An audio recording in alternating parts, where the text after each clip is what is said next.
Salute and welcome to the Stories and Cocktails podcast, where you'll enjoy an entertaining short story from acclaimed humor columnist Rob Kreider. Storytime is the family portion of the show. Then we move on from the stories to the cocktails. This is where the alcohol and the not safe for work portion of the show takes over, as Rob and his wife /editor /muse Sara Kreider partake in some adult beverages and provide you with a behind the scenes recap of what really inspired the original story. Put your feet up, relax, and enjoy yourself a round of stories and cocktails. Cheers. This story is called Last Man Standing by Rob Kreider. Hey, that's me.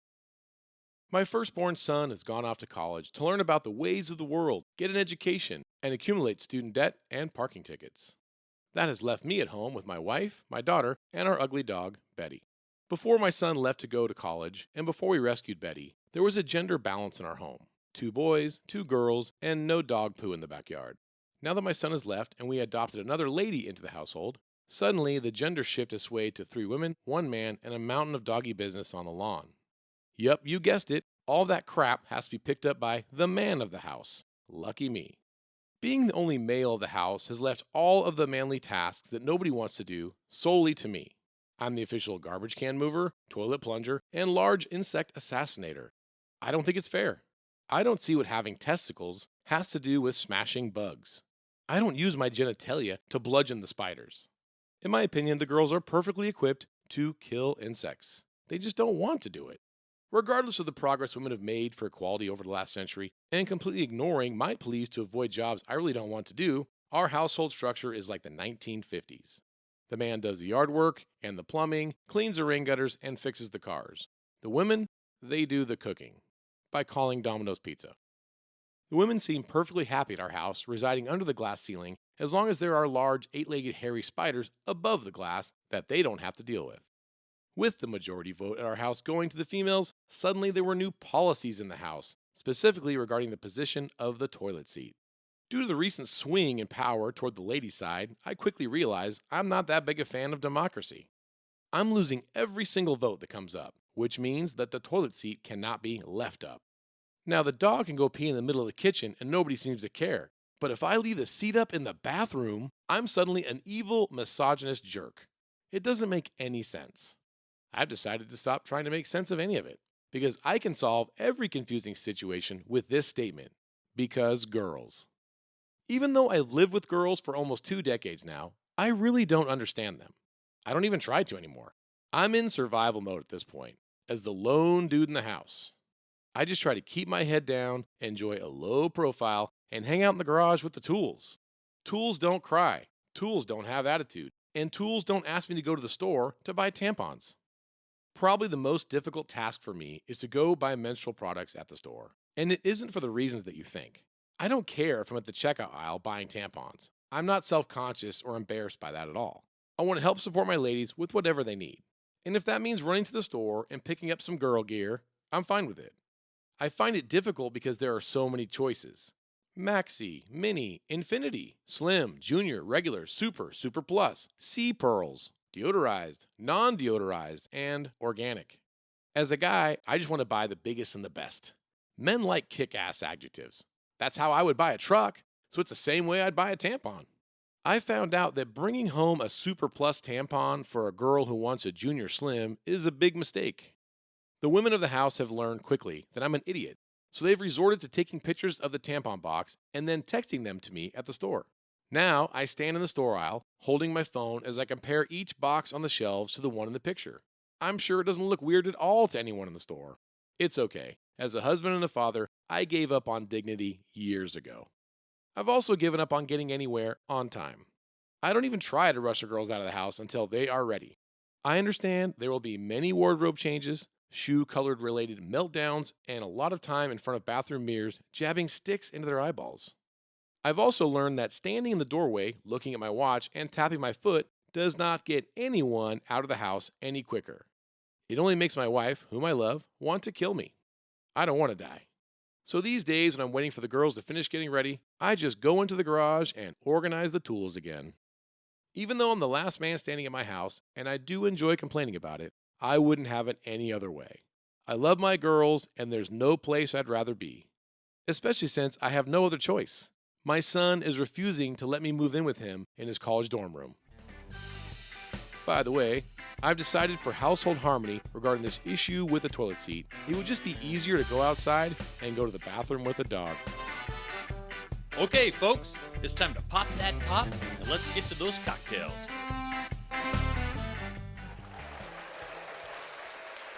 Hey, welcome to Stories and Cocktails podcast, coming to you live on tape from Las Vegas, Nevada. And I only have one thing to say, and that is Raiders. Oh, baby. That was good. I know that I embarrass you when I do that. You don't. Well, a couple times today. When I was doing it, people were looking back at us as we were walking to the stadium, and it seemed like you got a little bit self-conscious. No. I was embarrassed for them that they were looking at you, that they didn't know what was going on. I was embarrassed for them. I'm part of the nation, man. Yeah, no. We were going to Thursday Night Football at Allegiant Stadium, and you were doing the nation's call. The war cry. And you thought, because people were definitely looking you at were us. self-conscious. I felt embarrassed for them because they were looking at you. They were like, what's going on right now? And I was embarrassed. I'm like, oh, you guys don't know it's Thursday Night Football. The Raiders are playing. I was embarrassed for them, not for you. The Raiders actually broke a franchise record. 63 points scored today. It's the most rushing the scored. Fucking LA Chargers. It was such a great game. The Death Star was on fire. It was epic. I am more surprised than anyone because, well, okay, first of all, I don't want to say of all the Raiders fans, I'm more surprised. I'm the most surprised because all Raiders fans are surprised that we scored that much because we're just not used to it. We're just not. I mean, I knew we could. You're the only Raiders fan that's celebrating a win in the first quarter. The rest of us were like, it's Raiders football, dude. You do not count wins until the end of the fourth quarter, until the game ends. You certainly don't count them before the first half. You don't. But I So, counted it the first quarter. Well, that's what I was going to counted say. the second quarter. So I don't want to say that I was the most surprised, at all those points of all of the Raiders players. But what the rest of the Raiders fans, what the rest of the Raiders fans didn't know, but what I knew is, in addition to just the Raiders football, you don't count your wins until the end, and you got to be cautious. They didn't know that you were sitting there on the very first touchdown and you were just 7-0, Raiders win, baby. And I was like, shut the fuck up. No, you didn't say shut the fuck up. You came up with an entire new term. Well, I didn't. To fucking. Not at 7-0. At 7-0, I was looking at you. Listen, I've never heard this term. You made up a term to make me feel like shit. And the term was called, you're drinksing us. Well, yeah, but that wasn't at 7-0. At 7-0, I was just looking at you and I was like, dude, you know better than this. Shut the fuck up. Don't jinx it. At 7-0. The term is jinxing. Right. At 7-0, I was still like, you're jinxing it. But you decided to say that I was drinksing it. Well, then at 14-0, you were just losing your fucking mind. And everyone in the stadium, every Raiders fan at home watching from TV, they're just yeah, no, this is Raiders football. It's cool to be 14-0 in the first quarter, but we all know how this is going to end. So we were all very... Yeah, but then it went 21-0 and 28-0. Right. And then the crazy part was, I think you were worried because you knew when it went 49-0, I was going to just pull my dick out. Because I was just gyrating, high-fiving everybody, living my best life. Fucking Raiders were crushing it. There's a certain amount of trepidation when you're a Raiders fan. You have to be cautious. I mean, in your defense, the previous game we scored 0 points. It was a game of 0-3. Right. And then the next game we scored 63. So it's confusing. When I made up drinksing, I want to say that was probably about 28-0, and I was just like, okay. My dick hadn't come out yet, and I was like, but I was posting on Instagram, Raiders win. Yeah, I was like, stop it, you're drinksing us.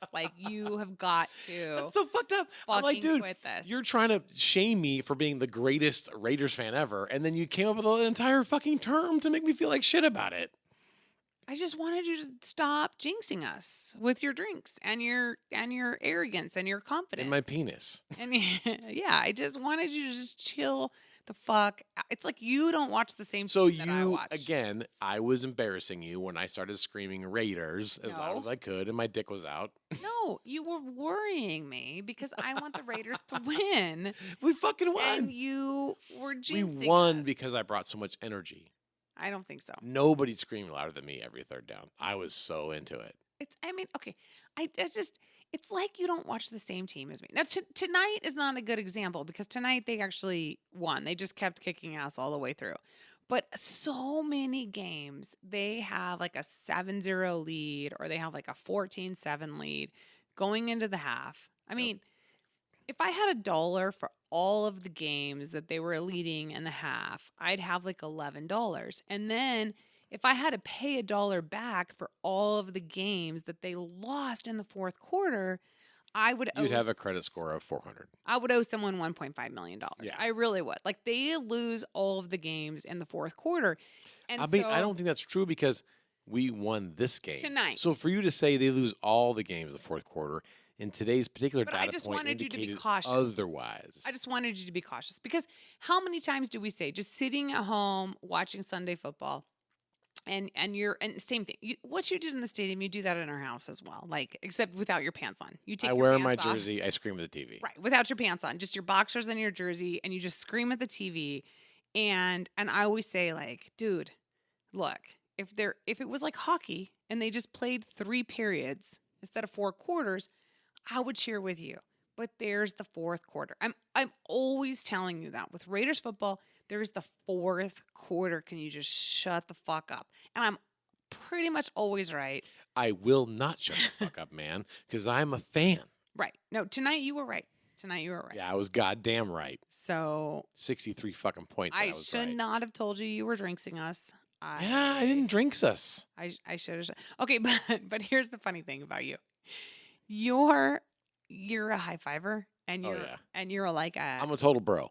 Right. You just want to make friends. So we get into our seats in the stadium and immediately you start taking stock of who is sitting around us and you start learning their names.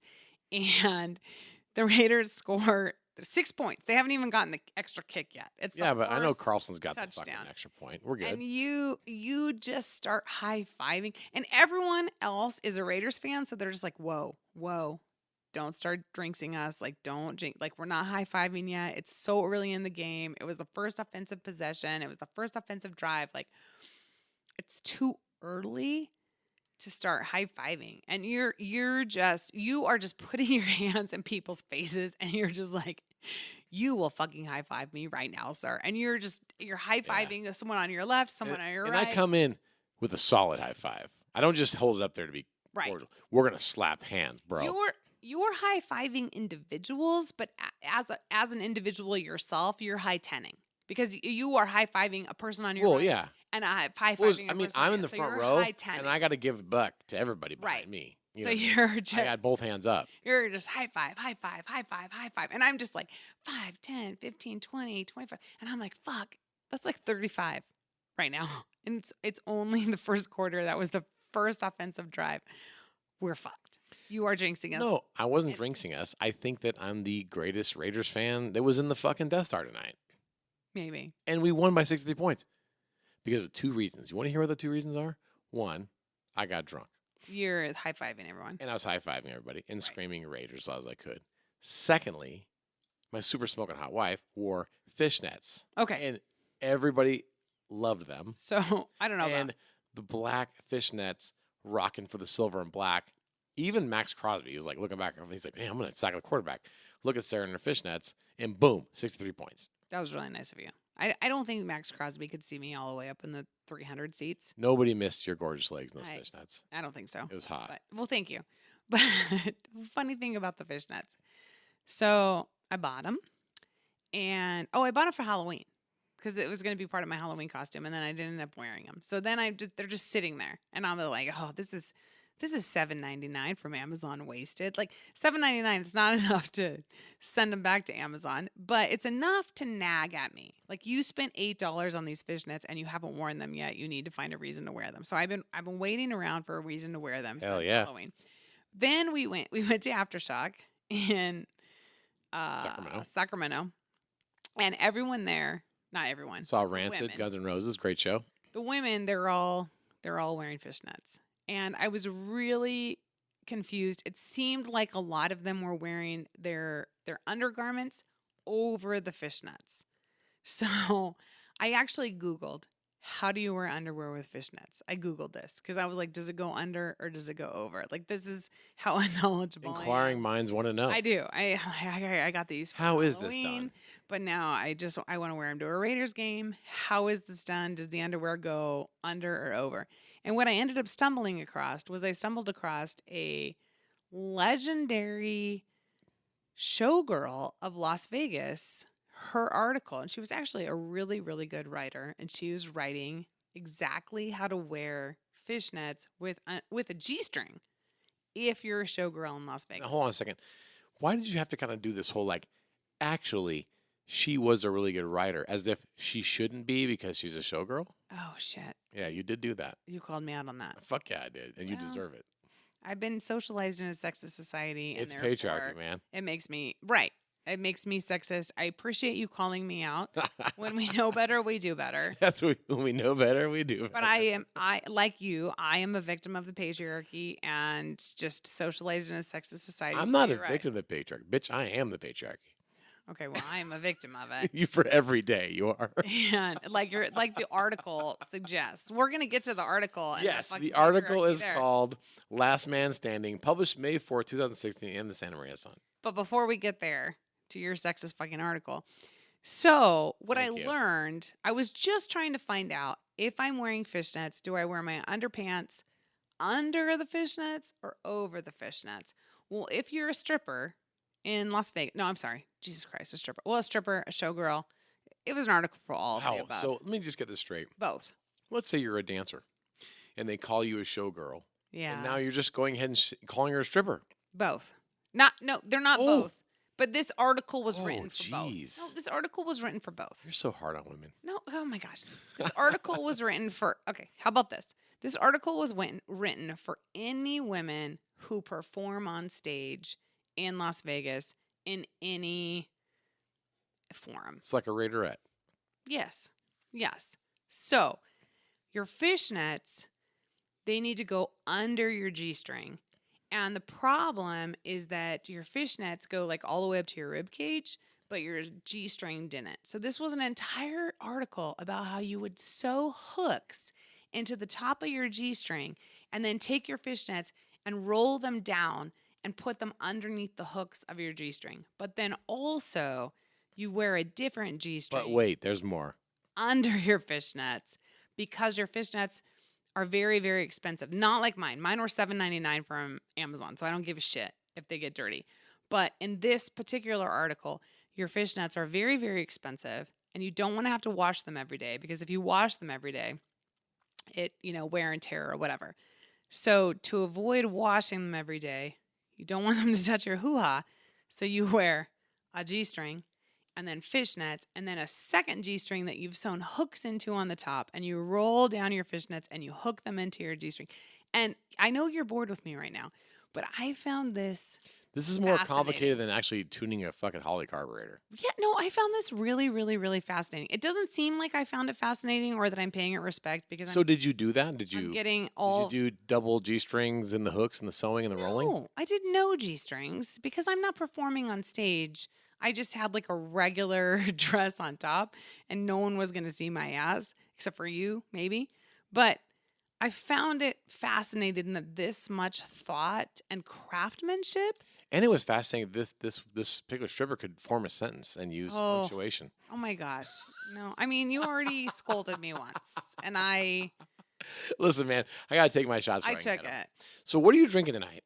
A Bud Light. A Bud Light. I am drinking a skinny watermelon from Fat Tuesdays. Now, normally when I go to Fat Tuesdays in Vegas, which is the like the Slurpees with alcohol in them, I get the AMF, which is the Adios Motherfucker, which is a fantastic Slurpee drink with all of the alcohol that they make in there. They didn't have it tonight, but they did have the skinny watermelon, which is less sugar, which I'm down for, and it tastes like a Jolly Rancher, which is fantastic. I'm so glad you interrupted or cut short my story about the ingenuity and the craftsmanship of female stage performers in Las Vegas and how they make sure that their fishnets are the exact same height as their G-strings so that you could explain all of the different drinks served in slushy machines at Fat Tuesdays. I didn't explain it, baby. I mansplained it. You mansplained I had to mansplain that to the people. Yep. I thought my Bud Light. So I got a Bud Light at Fat Tuesdays, and I thought like, this tastes a little skunky, a little sus. And the born on date, no, it's not a born on date because it's December 14th. This couldn't have been born December 18th. The expiration date is December 18th. So this tasted like it was about 4 days shy of its expiration. But it's shy, so it should be fantastic. No, 4 days is too close. Is it now? Yeah. And what's the appropriate amount where it's not too close for you? I don't know. When it tastes good. Gotcha. Beechwood aging. Yeah, I mean, you know I fucking love Bud Light. But you also know that when it comes to Bud Light, my palate is like spot on. So if you see me like I was just doing where I'm like holding my Bud Light and I'm looking down at the bottle and at the stamp on the No, it bottom is of the funny. bottle. You are sort of like a you look like someone like the French world wine tasting as you're like looking at your Bud Light in an aluminum can. You're like sniffing the cap and kind of swirling it around, spitting it in a bucket. You're like, I'm not sure this is quite within the born on date for this particular Bud Light. Like, Yeah, so you no, are this is bad. fancy. This is a bad one. You love Bud Light so much. You're fucking so fancy about it. You actually know if one is skunky or not. Yeah, no, this is 4 days shy of the expiration date, and it might as well. Well, I have think Fat expired Tuesdays yesterday. wants you to get a Slurpee with vodka in it. They don't want you to buy the fucking Bud Light. I probably will. I mean, I'm still going to drink this, but I just want let's you be to clear. know. You're definitely going to keep drinking With it. every sip, I'm like, no, I don't like it's not this. that great. I do not. This is not what I like. Well, now that we've beat up Bud Light, let's beat up me. Because you said this story, there's a problem with it. And as we were reading it tonight, you were like, this is some fucking bullshit. And you don't fucking clean rain gutters. And you never bought tampons. I'm like, I did all of those things. What is the problem with this story? You clean rain gutters? Yes. See, rain gutters, they get leaves in them. And if you don't clean them out, they clogs up and the rain will not go Babe. down and it'll start to leak. Now, how many times have you cleaned the rain gutters? 0.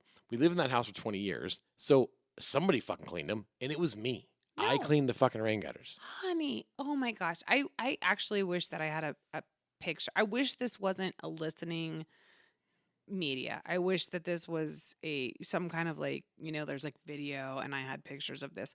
When we moved out of that house and we put it up for sale and they're like, okay, we want to buy your house, but we need a home inspection. Okay.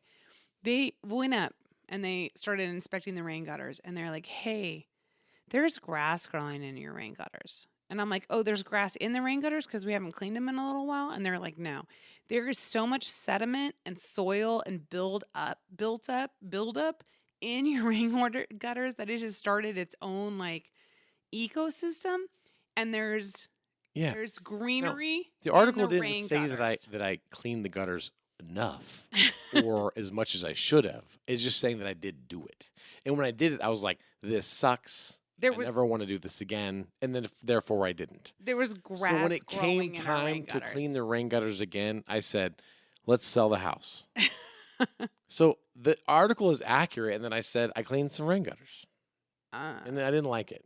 It's Okay. dirty business. Okay. So On a ladder, you could fall off a ladder, break a but the fucking leg. The reason I said the article was sexist is because you're just like, yo, these goddamn women that I was living with, my wife, my daughter, my female dog, these goddamn women, they wanted me to do, they wanted me to kill the fucking spiders. Like, what were they doing? I'm pretty sure, I can't speak for Betty, our dog, and Addie, but I'm pretty sure that this particular woman every single day was doing your laundry and cooking you 3 meals. You were getting 3 squares and your laundry done.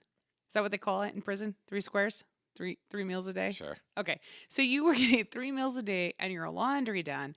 And then every once in a while, I'm like, hey, when you're done eating that meal that I cooked for you and you're wearing those clean clothes that I cleaned for you, do you think you could get up over here and use this paper towel that I bought at the fucking grocery store? Yeah, it's a place that people go. It's a market. It's down the street. You're incapable of going. You don't even know where it's fucking at. but do you think you could use this paper towel that I bought there and kill the spider? And you're just like, oh my God, it's so unfair. The inequality I've been asked way in too this much of. household. Yeah. Exactly. So that's why I say it's fucking bullshit. And then when you go on to list the things that you were doing, like cleaning the rain gutters, I'm like, you mean the rain gutters that had the grass in them? Fixing cars. And then doing the yard work. You couldn't even do the yard work that was inside the rain gutters, let alone the yard work that was like spanned the entire yard. And fixing cars, you fixed your fucking race car. That's it. That's the only car you fixed. Ran like a champ. But you didn't fix any other cars. Yeah, I wouldn't even plural. put windshield wipers on your car. No, you wouldn't. So that's why on this particular story, I call bullshit. Well, that's why it's called history. Those the victors write the books. Since I was the author of said article, obviously I made myself look like a fucking hero and talk shit about, the female race. Well, no, But I bought tampons. I cleaned rain gutters. I fucking did it. I mean, okay. I don't recall. So you earlier saying I never been to the store, and then I went to the store because I bought tampons. No, that's what I was just going to say is I don't recall ever you going to the grocery store and like in a sanctioned shopping event. Like I don't send you to the grocery store because you're gonna fuck it up. You don't. You're gonna fuck it up. You're gonna drinks it. Yeah, you're gonna drinks it. You don't know like what brands we like. You don't know how to buy stuff on sale. You don't know like how to access the rewards, like the loyalty rewards. Like you pay full price for everything. You buy extra stuff. Like you don't know. How can I access the rewards when you change your phone number every week? You have 15 different email addresses and 45 different fucking passwords. To chase you around the internet while standing in front of a fucking checker to figure out what rewards program we have or what email or phone number, it's impossible. I'm gonna blow your fucking mind right now. Okay. You ready? Do it. Yeah. Get your own goddamn rewards card. Why would I? Use your own fucking phone number. I don't go to the store. Exactly. So, I don't send you to the store in any sanctioned shopping. A mission for failure. I have no shot to be successful at the store. I do not send you. I don't know how much money's in the account. I don't know the rewards program. I don't know what kind of tampons to buy. I'm going to look like a fucking asshole no matter what happens. The story rang true. So I'm reading the story and I'm like, I never sent this fucking guy to the store for fucking maxi pads or tampons. But I am reading it and I'm like, but this rings true. Like he needs a picture. He calls me from the aisle. He's like, what do we like again? Like, not tampons, but like if you just call me and you're just like, where do they keep the cheese? I'm like, I don't know. Look for the big fucking aisle that's labeled dairy and find the cheese. And then 5 minutes later you call me and you're like, okay, I'm in the dairy aisle. What's cheese again? Like you're so goddamn lost all the time. If you go to the store, I get 8 phone calls from you, right? So the story rings a little true. Like I could picture you in the female hygiene aisle staring at it. So it's very overwhelming. It's very possible that Addie sent you to the store and you were there and you were doing like a good dad deed. That's right, because I was a good dad. It rings a little bit true that Addie sent you one time. But this is classic, right? You go to the store one fucking time to buy tampons, and then you write 1,000 fucking words on it. You're just like, oh. Goddamn American hero. Let me just drag my fucking cross. There I was, killing spiders, cleaning rain gutters, fixing cars, and buying tampons. Exactly. That's what that whole story is. Best dad ever. Yep. Exactly. Well, you know what? Like I said, it's history, baby. To the victors go the spoils, and writes the good book, and I wrote this book, and everyone should know now that I was a great dad. I bought all the right tampons. And a great Never got the wrong. And a great Raiders fan. And I never drinks the fucking game because, let's raise a glass. You drinks every single game before today. But not this game. Not this game. Here we go. 63 points, Las Vegas Raiders, and franchise history. Cheers. Cheers. Hold on, everybody. It's not last call yet. We have another story on this episode. Excuse me, ma'am. Can I get another round?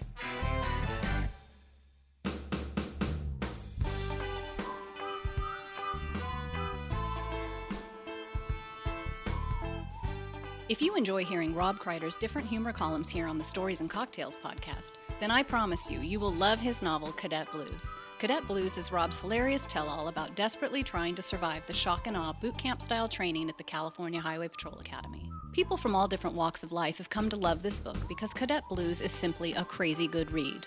Heartfelt, inspiring, and damn funny. It's available in paperback through Amazon, eBay, or cadetblues.com, where you can get free shipping and a personalized autographed book. Or you can download a digital copy of Cadet Blues from Amazon Kindle, Barnes & Noble Nook, or Apple iBooks. Do yourself a favor and check out the novel, Cadet Blues. Okay, folks, we have one drink down the gullet, which means we need to get our next one on deck. Time to enjoy the second story. Bartender! This story is called Love and Marriage by Rob Kreider. Hey, that's me. I hate cruise lines. I know most people love vacation cruises, but it turns out I'm not most people. Sure, all you can drink booze and all you can eat buffet sounds enticing, but I like to be in direct control of my schedule. I'm not a big fan of being told when I can or cannot eat my soft serve ice cream. I don't need cruise director Dave to tell me when it's time to have fun. I was recently stuck on a boat for 5 days with a soft serve ice cream machine that was all you can eat, but only when we turn it on. So I was instantly bored out of my mind. So to entertain myself on the ship, I made friends with a sailor. His name was Sailor Jerry, and he was a bottle of spiced rum. Cruise director Dave decided it was time to have fun. However, this fun did not include turning on the soft serve ice cream machine. Bastard! This sort of fun was the act of jamming all the occupants of the big cruise ship into one room like a herd of cattle. The room was an auditorium with a large stage in front of it where bingo was played 23 and a half hours of the day. This particular half an hour was the non-bingo portion of the cruise. I was sitting in the auditorium next to my wife, bored with a belly full of rum and a mind for mischief. The fun show was set to be the love and marriage game, where contestants would be plucked out of the crowd and asked embarrassing questions about their spouses, and the couple who knew each other the best would win a bottle of champagne. After my friend Sailor Jerry and I became so close, a bottle of champagne was the last thing I needed. Cruise director Dave jumped on stage and started the fun by getting the crowd riled up. Who wants to see the love and marriage game? I decided that my wife, whom I love, and I must win this game. I took another swig from my flask of rum. It was showtime. I looked over at my wife, both of her, since I was seeing double at this time, and slurred, "Baby, we're going to win this thing. We've been married for 17 years. In a row! Who's going to know better than us the love and marriage game than us?" Spoiler alert, it would be the Petersons from New Brunswick, New Jersey, a retired teacher and a retired police officer who had been married for 32 years and had gone on more than 20 cruises together. After I asked my wife to do the show with me, she looked at me with some concern. She knew I was a bit of a ham, and she also knew I had recently made a dangerous new friend with this Sailor Jerry character. She really wasn't sure that being a contestant on a family-friendly cruise show was a good career move for me. I told her, let's let fate decide. If it isn't meant to be, they won't pick us to go on stage. We were immediately chosen to be in the show. As we got on the stage, cruise director Dave did a quick assessment to see what he had to work with. He had a newly married couple. They had just been married on the boat just a few hours before, and they still loved each other. The Kreiders, a drunk and his unsure wife, and the Petersons, old fiery folks from New Jersey who had been married for more than 3 decades. Cruise director Dave huddled us together and gave a quick pre-show speech. Don't try to be funny. I'll bring the funny out of you with the questions. Just act natural. There's no need to overdo it. He was looking directly at me as he spoke. I thought to myself, don't tell me not to be funny. I'm funny, damn it. They separated the men from the women, and they asked us questions in secret.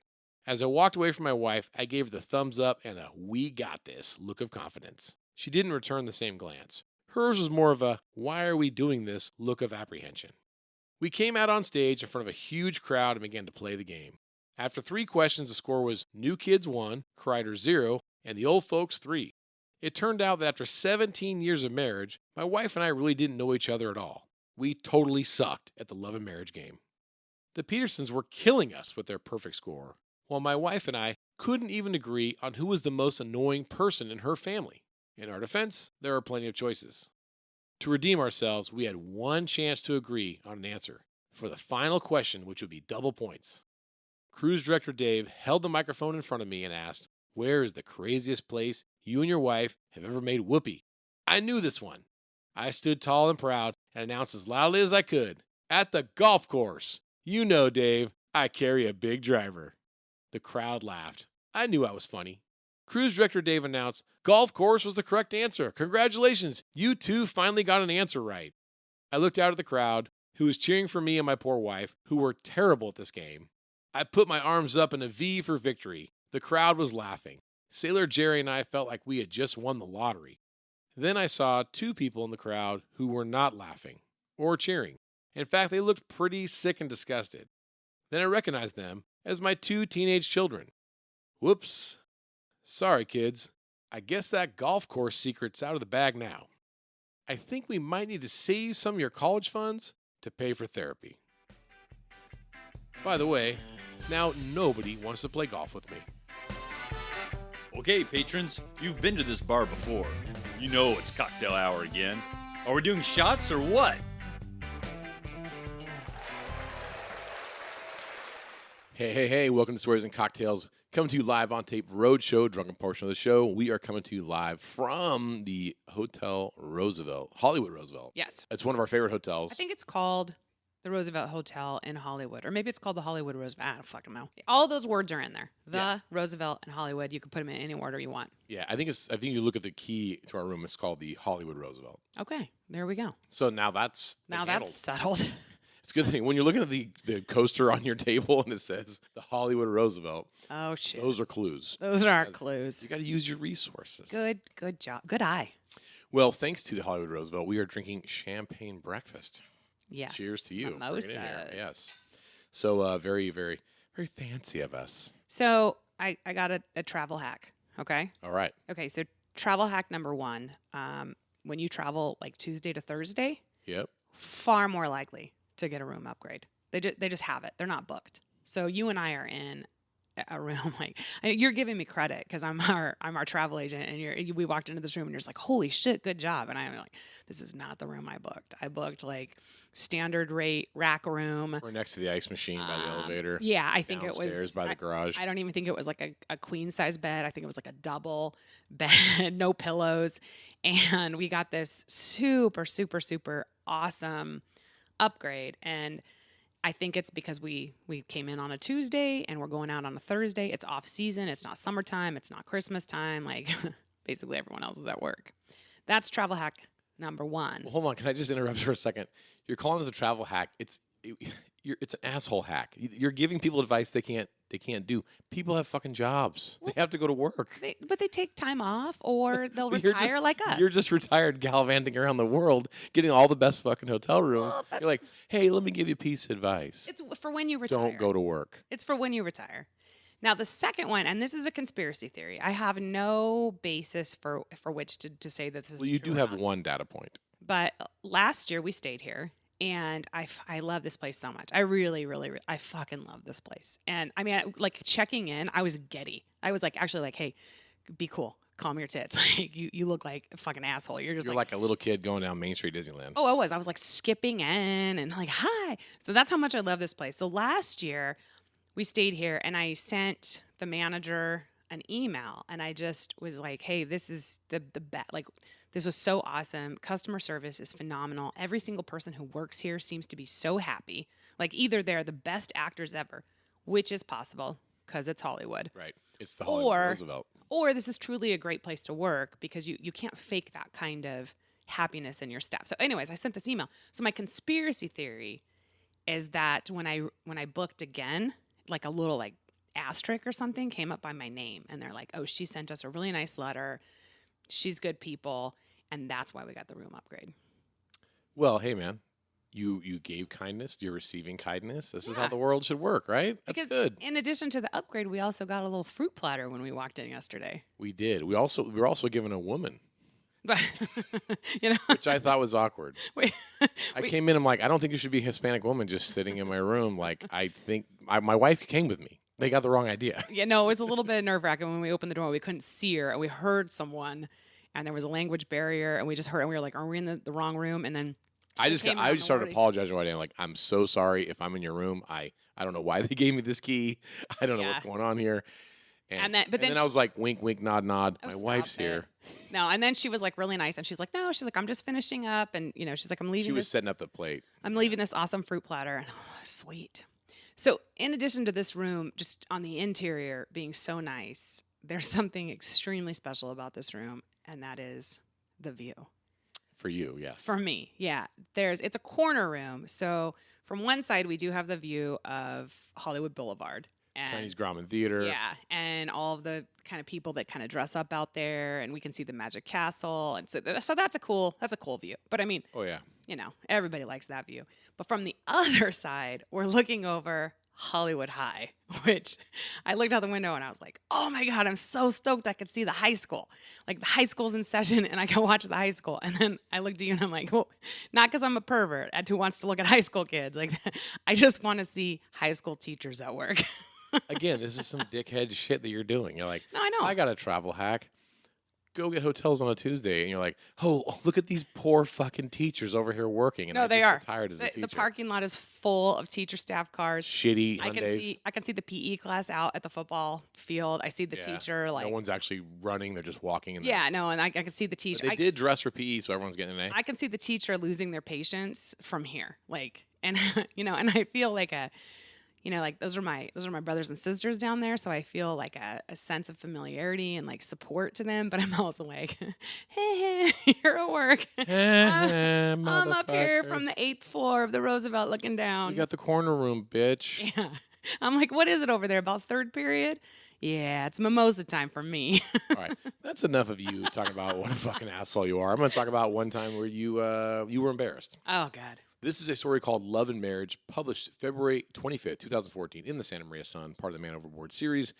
And this event made you very uncomfortable. So one of the things that wasn't really portrayed well in the story that I wrote was that you hated every bit of this thing. Oh my God. From beginning to well, okay, we need to go back. I love this story, and I don't mean this story that you wrote, although it's fantastic. I didn't even remember that you wrote a story. I just love this. This is a story that I tell over and over and over again to anyone who will listen. And I just love the story. Because first of all, Your version is different than mine. no one hates cruises like you and I do. God, we hate them. No one hates cruises.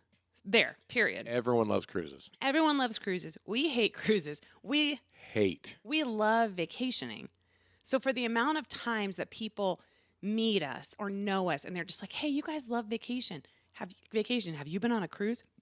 And they think that they're like suggesting like this thing that we're going to love. But it's more than just that. They're like, you guys love to gamble. You're always in Vegas. Oh, You guys yeah. love to drink. You guys love to eat. You guys love all this shit, vacationing, like You foreign places. You walk. You never Obviously, drive. You love parking Yeah, your you car. don't want to drive around. So you guys, obviously, you're probably the biggest cruisers in the world. We're like, if I want a fucking cruise on the radio today, We wouldn't I go. would fucking give it away. Well, that's what I was going to say. For all of the times that someone has suggested it to us, if I had $1 for all those times, we could probably own our own cruise ship by now. Like I would be like the captain of But the if I Royal owned Caribbean. it, I wouldn't even go on the motherfucker. Oh, That's God, how no. much I hate cruising. I don't know if you remember or not, but we actually had after this because this was our second cruise. We knew on our first cruise that we fucking hated it. We were like, that's not for us. And everyone told us, you did it wrong cruise line, wrong room. I'm like, no, we knew Yeah. we hated it. So then the second cruise, your mom came in with a phenomenal idea, the whole family. And I love the idea behind this. Like the entire family is together, but you are still separate. Like you have your separate sleeping quarters. You kind of go about your own adventures throughout the day. And then you meet up for dinner at And a certain adventures time. is drinking and eating. Yeah, well, yeah. And you have to be at dinner at a certain time or else you don't eat. You know, like Right. when cruise director Dave says it's time to eat, you get to eat. Yeah. So I love the idea behind it. And she convinced us, no, you went on a cheap cruise by yourself because you're cheap. And now I'm going to take you on an expensive cruise and you're going to see what cruising is really like. Well, are we cheap? I mean, who's staying at the Hollywood Roosevelt right now? Well, that's true. But Yeah. at the time, she was like telling us like, you don't know what you Yeah, you don't know how to like. cruise. You don't know how to cruise. We were actually told by people, you don't know how to cruise. I'm like, I don't know how to sit like a fat sloth on a fucking boat for 3 days. I'm pretty sure I can do that. So she convinced us that we had gone on the wrong cruise. I think like the words that she used were the Motel 6 of cruises. That's, what was that called? Carnival. Carnival cruise. And yeah. then It she was like a carnival. she was going to take us on like the Hilton Garden Inn of cruises, which was Royal Caribbean. Yes. And fucking, we let her convince us. So this was our second cruise, and we hate it. What happens is you get seasick. This is what I tell people. Right away. You get seasick, so all you want to do is stay in the cabin. You just want to lay on the bed of the cabin, miserable, seasick. Well, the first time I was on a reading cruise, your I'm like, oh my God, is the boat broken? Like, I didn't realize they moved so much. And I think I have this. I'm gonna humble brag here.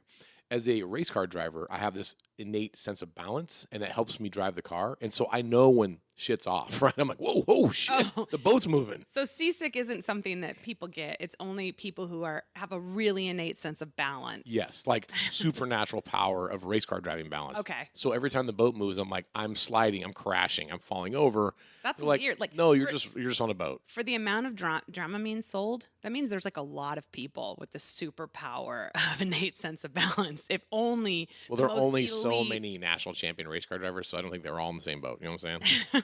No pun intended. So you get seasick, and so you're like, I just want to lay here in this tiny bed in this tiny cabin With no windows. with no windows, and I want to just read this book and be miserable. And I get claustrophobic, so I'm like, I got to get out of this cabin. Actually, the first cruise that we went on, I was like, what's that? Do you remember this? Yeah, I'll tell it. So we're laying in bed, and right above our bed, there's just like a grate, you know, and there's this noise. Zzz. You're like, what's that noise? I'm like, that's the fan. You're like, that's so annoying. I'm like, well, honey, if that thing stops making noise, it's gonna stop pumping oxygen into the room, and we'll die. And I just make a funny little quip. Oh yeah, You then because I have obsess claustrophobia. with the fan noise, waiting to hear it stop, knowing that you'll die within Yes. 30 seconds of the fan stopping. Yes. So I fucked up your whole day. And I didn't did. mean to. I was just trying to be funny. And you are like, I hate this fucking room. Get me out of this fucking room. Let's go to the top of the boat. I'm like, the top of the boat is where you really feel it moving. I don't want to be on the top of the boat. I want to be at the bottom of the boat. And we just didn't want to be around each other. So at all. you did it to me again the second cruise. So the first cruise, I at least was aware of my own claustrophobia enough to get us a porthole window, but it didn't open or It's close. like a glory hole window. Yeah, it didn't open or close. It was like foggy and ocean air crusted over, just like Motel 6 glass. You couldn't really see out of it.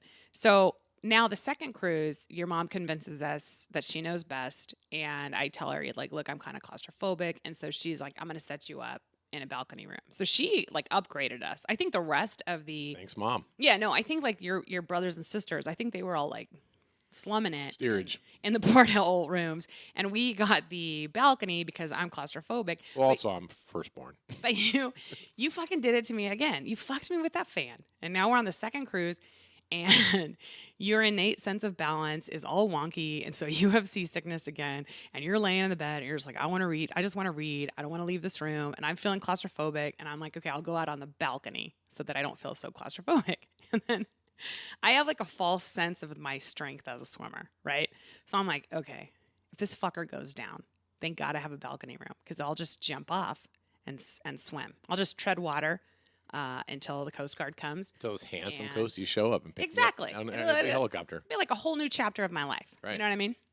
With a new Coast Guard boyfriend. And a new hose button because I'm going down with the boat. Yeah. Oh yeah. No. 100%. I'll be dead for sure. No, because you're laying on that bed. You're too claustrophobic to even come out on the Yeah, balcony. yeah. Like, And I there's- can't tread water either. yeah. I'm Exactly. fucking dead. And I even tell everybody, hey, listen, this boat's going down. I loved all of you. I'm not going to survive.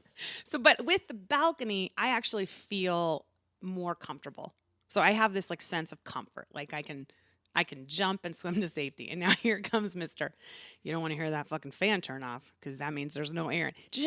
You're just raining on my parade. So you come out and I go, hey, the good news is I can jump off this balcony and swim to safety. And then you look down and you're like, oh no, you're not going to survive that jump. And then you come out of your seasickness just long enough to like say some physics shit to me, which I don't even know that you know. Well, I took physics. But it was I was actually a believable reconstructionist. enough I know to me. about 32.2 feet per second squared acceleration. You're going to go down. You're going to smack the shit out of that thing. So I feel like concrete. Yeah. And then you kind of like told me about like, I don't know, the ship going down and It sucks sucking me people down. yeah. And Even if you survive the fall, you'll be unconscious. When the ship goes down, it'll suck you down. see, And you're not going to make it. this is what you fucking told me. So the moment of like comfort that I had where I'm like, I could survive this cruise ship. I might have a good time. You just took it away from me like that. So now again, we're both fucking miserable. I'm claustrophobic. I want to be anywhere but the goddamn cabin. You want to be in the cabin. Right. We're So just the solution is obvious. It's alcohol. exactly. If you just drink enough fucking alcohol, You'll feel better. Now let's talk about this. So this story was shameless in its like product placement of Sailor Jerry at the time, because at the time I was sponsored as a race car driver by Sailor Jerry, so I was just like shoving Sailor Jerry into every story. I think that's bullshit. Wait, I don't think I drank Sailor Jerry. are you saying that there's not like your stories lack journalistic integrity, that you put shameless advertisements in the middle of your stories? I'm saying it's possible. In this case, there may be some interesting data that says that it did happen. It was a sailor named Jerry, or it was a captain named Morgan. But Yeah, I mean, we were probably so many drinking rum. opportunities. Yeah, we were Yeah. probably drinking rum. I bet you we weren't drinking Sailor Jerry. I bet you couldn't even get Sailor Jerry on that ship. You could probably just get like Royal Caribbean Right, rum. right. Yeah, Rum cheap. rum cheap. Because it was fucking free, right? Everything was free on the ship. So they're not giving you the good shit. So when we weren't suffering from seasickness or suffering from claustrophobia, the ship was small. We got bored. Like, you can only walk up and down that ship and go on every level for so Oh, they're playing bingo long. again. Yeah. And then this particular cruise, we had bad weather, so we ended up with an extra day at sea.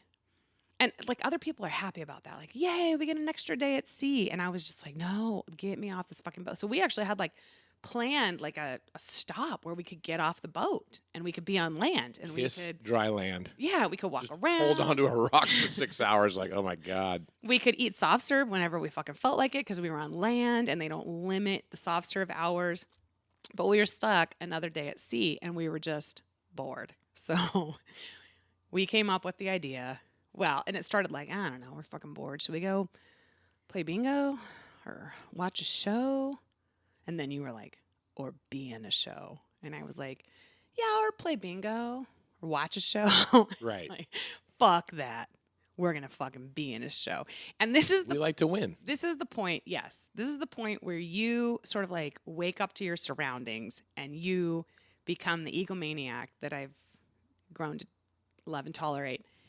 And are like, honey, there's a couple ballers on this fucking boat. No one's really seen us because I've been seasick in my room, but I'm about to come out. I'm about to show these motherfucking people who's on this motherfucking boat with them. I'm going to get on that stage and we're going to entertain. And I am just thinking about this 10 years ago. I am starting to sweat right now. It's sweat. I can see. Oh my God. I can see the little pit sweats already growing because you fell to pieces on stage. But in our success, not defense, in our success, I said I'm going to get on that fucking stage, and we did. Like, we got on that motherfucker. Okay, because cruise director Dave comes out, and he's like, who wants to have some fun? And everyone, oh, I do. I'm kind of like, I might. And then he's like, who wants to get on stage? You stood up, took your shirt off, and swung it around over your head. And you were like, right here, cruise director Dave. And then I don't remember that. Yeah. Oh, yeah. And then I think like you got like, now like the spotlight is on you and cruise director Dave is like, are you even married? Like, can you play the marriage game? And then you like got on your knees like you were proposing to me and you were just like, this is my beautiful wife, Sarah. She's going to come on stage. It was like a whole Holy shit. spectacle. So that's how I got on stage. Fucking A, it worked. Yeah, no, like from the aisle of like the auditorium. I do remember the proposal part. Yeah. It's You auditioned. Now the older couple fucking worked. who beat us, the Petersons from Fucking Petersons. New Jersey, he like howled like a wolf or something. So right from the get-go, I knew like, oh shit, it's like Junior Rob and Senior Rob and a fucking face-off. Little do we know it was Senior Rob and Senior Sarah because they were a police officer and a teacher retired. I know. I did not remember those details until I yes. read it in your story. And I actually, when I was reading you the story, I looked at you and I was like, this is made up. This can't be right. And you were like, no, it's true. And now I have like a whole new respect for the Petersons. And I love them so much. Like, they like to party. They like to vacation. Retired peace officer. Yeah, they like to gamble. They like retired to be on teacher. boats. I mean, if we liked cruises, I'd say, let's meet up with Where are them. we going? We're going to Alaska? What are we doing? So we get on stage because I have convinced, cruise director Dave that we're the ones to be on stage. I'm loving it because I'm just right amount of fucked up and just bored enough. And I'm like, look, I'm going to be the party that everyone on the ship wants to see. And you are such a ham. And I'm loving it. And I didn't realize at the time, I felt bad about it later, how much it made you extremely uncomfortable. It wasn't even like you were embarrassed by me. I mean, I'm sure you were, but you didn't like the spotlight. It's hot on stage. Yeah. But I was in a band. I know what it's like on stage. So I'm used to that. I didn't know. It's not like you drug me up there to do something that I knew I hated. I didn't know how I was going to feel about it until I was up there. And then, yes, it was very, very, very hot.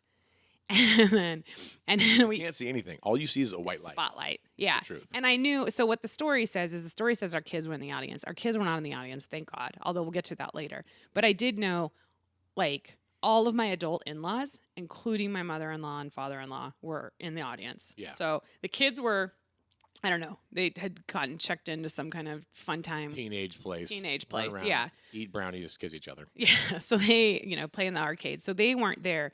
But yes, my sister-in-law, my brother-in-law and his wife, like all my adult family members were there. So whatever we say, it's in front of them. Yes. And then I'm on the stage and it got hot. And then like once I start sweating, then I started thinking about how much I was sweating, and that made me sweat more. And then I was like, oh, my hair's sweaty. Everyone in the audience just seeing the sweatiest, grotesque. Didn't they do that whole thing of like we switched partners and some other man was like rubbing you and Yes. stuff too? So, oh my God, that was That's the right. worst part. You're getting a massage from a stranger. So cruise director Dave sets up 3 chairs facing the spotlight, the audience, but all we could see is the bright light. So we 3 women have our backs to you men, and we're facing the audience. And he kind of like quizzes us and asks us our questions and stuff. And I'm just sweating. And all I can think about is how much I'm sweating. And, he's just like, what color is Rob's toothbrush? And I'm like, sweaty? He doesn't use it. Yeah. I don't think he has one. Where, It's disgusting. where's your favorite place to eat out? And I'm like, I don't know, where we sweat a lot. Like all I can think about is how disgusting I am and how I'm sweating. And then all of a sudden I feel behind me, I feel a presence. So I'm glad that Dave didn't ask me my favorite place to eat out because I'm like, fuck Jack in the Box, Dave. It's Sarah's Box. Ha ha ha ha. Yeah, That's no. how drunk I was and how crass I was You during were. the show. And when Dave was like, no one steal a show. Don't try to be funny. I'll make you funny. I do remember there was one point where you actually took the microphone from, because he just put the microphone in front of your mouth for you to give your one word answer. Yep. You took the microphone out of his hand and like started pacing the stage with it. But I'm getting ahead of myself. I had a little, monologue. So he separates us so that he can ask the women and then ask the men. And now we're going to get together and see if our answers are the same. And so now we're back together on stage. And so behind me, it's the most reassuring presence, right? This man is behind me and I'm comforted because I'm like, I know I'm not alone in this fucking scary ass thing. And the man behind me kind of like reassuringly like starts rubbing my shoulders. But even then I'm just like, oh my God, I'm so sweaty. And I think I thought it was you. So I actually apologized. I like whispered, like, I'm so sorry. I'm so sweaty. Like this was a bad idea. I'm freaking the fuck out. Let's get out of here. Let's go back to the room where you're seasick. And I think I can jump off the balcony. I might jump off the balcony. This is so embarrassing. So I am having a total meltdown. I'm literally melting sweat. And I think you're behind me, giving me the most reassuring, loving, like squeeze of the shoulders. And then I hear like a laugh that's not yours. And then I see, the gag that the whole audience already knew. The gag was fucking cruise director Dave. He mismatched the husbands But it was with the wives. Peterson, so it was a cop. But the funny part is when you already were sweating enough and now you realize another man's touching you, then you just gallons of water poured from your pits. Because I don't like being And touched off your face. by people. You were just a wet washcloth on stage. Yes, like the worst kind. Not like a sexy wet, but just a person having, like in the midst of a crisis, mental breakdown, sweating, Yes. and no one was going to save me. So what was hard about the show was that we were bad at it. And I was embarrassed because I was like, look, I'm going to be a ham get us on stage, but we're going to win. We've been married at this point 17 years. It was 10 years ago. And I'm like, we got this shit. We're losing the game. We're getting our asses kicked by the Petersons. When you were like, so when they sequestered this man, they took us to this like the shittiest little metal hole of the ship. And we just sat there and shooting the breeze. And that's when the guy's like, yeah, I'm a cop from New Jersey. I'm like, oh, cool. And then he's like, yeah, it's our 20th cruise. And he's basically telling me right then, he's like, we do this show all the time. They're all the same, blah, blah, blah. And he's basically telling me like, it's all we've rehearsed. a canned bit. Yeah. And I was like, oh, that's kind of weird. I thought this was like kind of spontaneous off the cuff. They're like, yeah, you're trying to do that. Nobody wants you to do that. It's fucking cruise director Dave wants you to stop doing that. I'm like, doesn't matter, motherfucker. I'm on stage now. Give me the microphone, right? So we're just getting fucking slaughtered in the game. So the only question we got right is, I don't know, somehow I came out of my like mental breakdown long enough to say we did it on a golf course. And at the time, what the story doesn't say is at the time, your parents lived on a golf course. So I think I even stopped and said, sorry, Mom, I don't want to gross you out. And don't worry about it. It wasn't your golf course. Because it wasn't. It wasn't their golf course. No, it was actually my friend Ryan Brumley's wedding. Yeah. We did it. We consummated his marriage before he consummated his marriage on the golf course during the reception up in Calistoga, St. Helena. It was dark. No one could see us. Yeah. We were young. It was the 7th hole. But so that was the only question we got right, was this golf course question. And I was able to add that little quip like, hey, my mom's in the audience and, it wasn't your golf course. And then I think the whole goddamn thing is finally over. You know what I mean? Like, it's finally over. We lost, and now we're just going to go back to being two miserable people who hate cruises. Thank God this is over. Unbeknownst to us. Unbeknownst to us. So here's the fucking horror of it. It never went away. It never went away. The thing about being in the middle of the goddamn ocean is there's no like cable signal or satellite signal. So what the cruise company does, what Royal Caribbean does. Which we didn't know they did this while we were on stage. Exactly. Now the Petersons probably fucking knew this because they'd already been on 20 goddamn cruises. Yeah. We didn't know this. The cruise company, they make their own entertainment. So they filmed the entire show and then they broadcast it to every single TV in the whole cruise ship. Nonstop. Rooms, bars, whatever. Nonstop. Oh, by the way, they played it on repeat. Because remember, It was bingo for 23 and a half hours. Half-hour entertainment was the Love and Marriage game, and therefore they had one show to play on repeat the entire fucking So the only... extra day on the fucking water, let's watch the Love and Marriage game again. Yes. So the only, sense of comfort and solace that I had was that my kids weren't in the audience and they would never see the horror show that was you and me on stage. Nope. They're in their little cabin and they were teenagers, so they got their own room because you can't fit, 4 almost grown people in the same room. So they had a connecting, suite or cabin or whatever you want to fucking call it. And one channel. Before we even knew that the goddamn thing was being broadcast, the kids were like, "You're grotesque." Addie is looking at me like, "You're a hooker. You're a fucking prostitute." You had she was too young, old enough to know what sex is, but too young to know that married people fuck on golf courses and it's not that big of a deal. So she was just like, "I hate you. You're a prostitute. Shamed the family. You've shamed the family." Yeah, Gus was just like, "I'm gonna skip dinner because I can only eat at from 7 to 8 at this table, but I can't fucking look at you guys and eat at the same time. So I'm just gonna go hungry." And the whole thing was a shit show. And then we were it's the worst moment of my life, just sweating in front of 100 people because that's how many people were in the auditorium.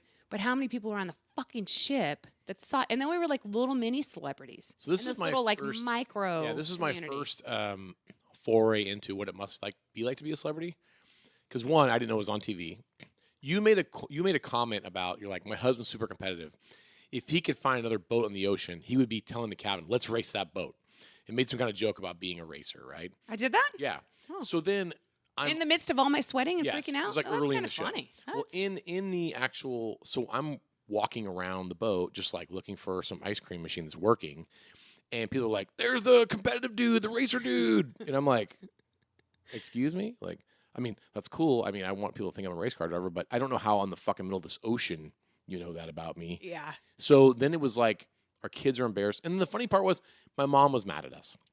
She's like, "The craziest place you had sex wasn't in the golf course. You had sex in my Cadillac and Sarah fucked up the roof." That's right. I forgot about that.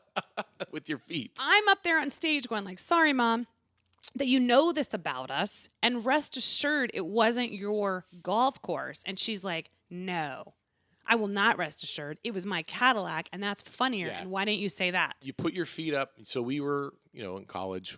you come to visit me. We're looking for a place to get alone. We go to my mom's Cadillac. She's got an old 86 Fleetwood Brougham d'Elegance. No, we weren't just like... It's got a rotten... It's not like we were in the garage of your parents' house in the Cadillac. Like we took, Actually, we were. We took the Cadillac out. No. Drove it around? We were literally in the garage. Jesus Christ, I'm a whore. So then the headliner was rotting, and you didn't know it. So you put your feet up in the roof of it, and you were just... And I was freaking smashing.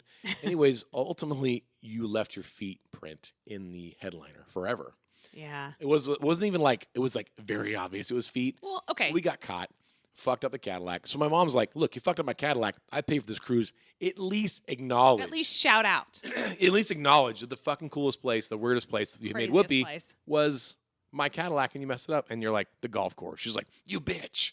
Okay, so I forgot that she was mad at me. I just know every single time I got on like the elevator, or I was just waiting in line at the bar or trying to get to the buffet, someone was like, hey, you're the girl. I saw you on the Love and Marriage game. You want to go golfing? It didn't stop. Okay, now let me go back to the Cadillac for a minute. In my defense, I didn't know cars, like at all, right? And so you're bringing me back to the fold. You're like, this is my family. Like, look at us. We live in the Napa Valley. My mom has a Cadillac. Like, you were fronting. You're like, you've caught something here. I come from money. Well, you are Elegance retired at and- 47, so I think you did. Well, that's true. But I guess it worked. hey, you sold me a bill of goods. So you're like, this is my mom's Cadillac. Does it make you horny? And I'm like, well, I don't know. This will do. You know what I mean? Like, we're going to go in there and everyone's the seats are leather. Yeah, Why and not? we can go in your mom's house, and there's a chance your mom and your stepdad Hey, hear well, when us. you're an 18-year-old girl, how many opportunities do you have to fuck in a Cadillac? Or we can just go in the Cadillac. So I'm just like, it's a Cadillac, dude. Like it could withstand everything, right? Like, it's built tough. It's American made. That's right. And I didn't know cars. So then later, I become like the laughing stock of the family, the butt of the joke, because my feet prints are in the You're headliner. still in the headliner of that car. And then I Terminal. find out, like, no, like, we're not rich. We were rich in 1986. We fell into some money. This is a 1986 Cadillac in 1996. It's 10 years old. The headliner Is rotting. It's a 10-year-old Cadillac. So I'm like, wait, I fucked in a decade-old Cadillac? Like, I what? gave it up for that. Yeah. Like, I gave the punani out. I'm not even in Napa Valley. I'm in, like, the Napa City. Yeah. Well, like, with all the tractor parts and shit. Are. Exactly. Well, listen, let's raise a glass to the Petersons. They kicked our fucking ass in the Love and Marriage game. I give props to us for actually getting on the stage, because even though it was pretty out of crazy insane how I did it, I did get us on that motherfucker.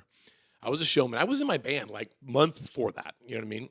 Well, no, because it was It was 2014. It was 20 years later. But you're I was in my band when I fucked in the Cadillac years and years later. But I knew how to be on stage. Timelines are hard. Yeah. I'm drinking more champagne here. But yeah. You did know how to be on stage. So I knew how to be on did not. stage. I didn't mean to put you in a situation where you were so uncomfortable, and I know it blew you up, and I felt bad about that. But I was butthurt we didn't win. I like to win. Dude, not only did we not win, we didn't take second. We took third. Like, Yeah, we there was keep a talking- couple that got married Minutes hours before. before, and they Yeah. fucking beat us. Yeah, no, we keep talking about the Petersons and how it was rigged and they'd been on 20 cruises. But this was a brand new fucking... They were hardly older than our children. And they They beat us. beat us.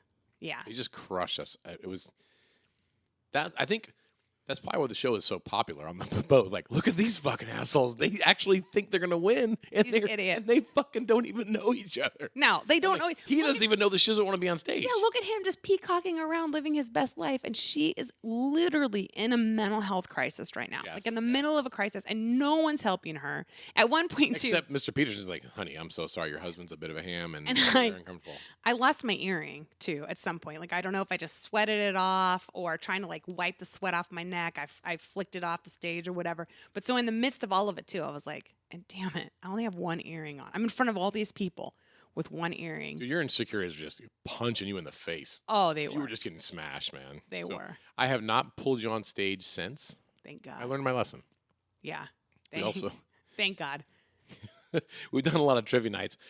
I hope we're never at a pub trivia like, okay, for round 6, it's the Kreider's marriage. I'm like, fuck.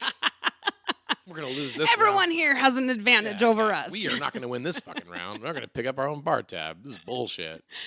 I'd rather have Middle Eastern politics than fucking my own marriage. Jesus. All right. I am super sweaty. I Just think talking about this made you sweat. it does. I think I need to go down to the pool and just cool off. We are going to spend our day at the Roosevelt Pool. It's a Wednesday. And high school teachers are at work. Hashtag Everyday Saturday. Cheers. Cheers. And that was Last Call. You did it. You survived an episode of Stories and Cocktails. But did Rob or Sarah's liver survive the show? I don't know. Tune into the next episode to find out, to enjoy some more stories and some more cocktails. By the way, if you want to support the debauchery of the show, then buy the host their next round by Venmoing a couple of gold doubloons at Stories and Cocktails. Back in the day, a gold doubloon was only $4 Spanish. Who knew?